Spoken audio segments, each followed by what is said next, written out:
Coat സെറ്റാണ് നമ്മൾ ഈ ഒരു വീഡിയോയിൽ കാണാൻ പോകുന്നത്. പ്യുവർ കോട്ടൺ ഫാബ്രിക്കിൽ വന്നിട്ടുള്ളതാണ്. കളർ വന്നിട്ടുള്ളതാണ് നല്ലൊരു സൺഫ്ലവർ യെല്ലോ കളർ കോമ്പിനേഷനിൽ നല്ലൊരു ബ്രൈറ്റ് ആയിട്ട് നിൽക്കുന്ന ഒരു ഷെയ്ഡാണ്. ഇതിൽ സൈസസ് നമുക്ക് മീഡിയം ടു 3XL വരെ അവൈലബിൾ ആണ്. ടോപ്പിൻ്റെ പാറ്റേൺ വരുന്നത് സ്ലിറ്റൽ മോഡലിലുള്ള കുർത്തിയാണ്. ഫാബ്രിക് ആണെങ്കിലും നല്ല സോളിഡ് ആയിട്ടുള്ള കോട്ടണിലാണ് വന്നേക്കുന്നത്. നമ്മൾ ഖാദി ഫാബ്രിക്കിലൊക്കെ കാണുന്ന പോലത്തെ ഒരു വീവിങ് ഇതിലോട്ട് വന്നിട്ടുണ്ട്.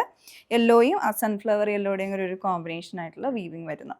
പിന്നെ ഇതിൻ്റെ യോക്കിലേക്ക് വന്നിരിക്കുന്ന കാന്ത എംബ്രോയ്ഡറി ആണ്. അതൊരു കോൺട്രാസ്റ്റ് ആയിട്ടുള്ള ഷെയ്ഡാണ് ഉപയോഗിച്ചിരിക്കുന്നത്. മെറൂൺ കളറും ഗ്രേ ഷെയ്ഡും കംപ്ലീറ്റ് ആയിട്ട് ഹാൻഡ് വർക്ക് ആയിട്ട് വന്നിട്ട് ഗ്രേ ഷെയ്ഡിൽ വന്നിരിക്കുന്ന മിറർ വർക്കാണ്, അതും ഗ്ലാസ് മിറർ വർക്ക്. അപ്പോൾ അങ്ങനെ യോക്ക് ഹൈലൈറ്റ് ചെയ്തെടുത്തിരിക്കുകയാണ്.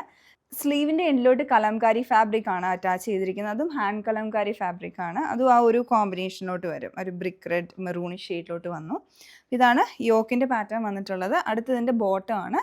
ബോട്ടം വരുന്നത് സ്ട്രെയിറ്റ് കട്ട് മോഡലിലുള്ള സെയിം ഫാബ്രിക്കിൽ തന്നെ വരും. വേസ്റ്റ് ഫുൾ റൗണ്ട് ഇലാസ്റ്റിക് കൊടുത്തിട്ട് കുറച്ച് ഫ്ലെയർഡ് ആയിട്ടുള്ള ബോട്ടം, വൺ സൈഡ് പോക്കറ്റും വന്നിട്ടുണ്ട്. അപ്പോൾ ഇതാണ് ഓവറോൾ ഡിസൈൻ വരുന്നത്. അപ്പോൾ നിങ്ങൾക്ക് ഒരു പ്രോഡക്റ്റ് പർച്ചേസ് ചെയ്യാൻ താല്പര്യം ഉണ്ടെങ്കിൽ ഞങ്ങളുടെ വെബ്സൈറ്റ് ചെക്ക് ചെയ്യാവുന്നതാണ്, www.dctclothing.store. Thanks for watching.